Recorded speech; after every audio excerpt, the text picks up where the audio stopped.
ইয়ালামু মা বাইনা আইদিহিম ওয়া মা খালফাহুম, তিনি সবার অগ্র পশ্চাৎ এর সব কিছুর খবর রাখেন।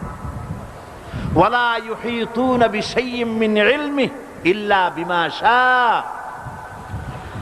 তার জ্ঞাত বিষয়ের কিছুই মানুষ নিজেদের আয়ত্তে আনতে পারে না। অবশ্য আল্লাহ যদি কাউকে কিছু দিতে চান, ওয়াসিআ কুরসিয়্যুহুস সামাওয়াতি ওয়াল আরদ, তার একচ্ছত্র ক্ষমতা এবং কর্তৃত্ব আকাশ এবং জমিনকে পরিব্যাপ্ত করে রেখেছে।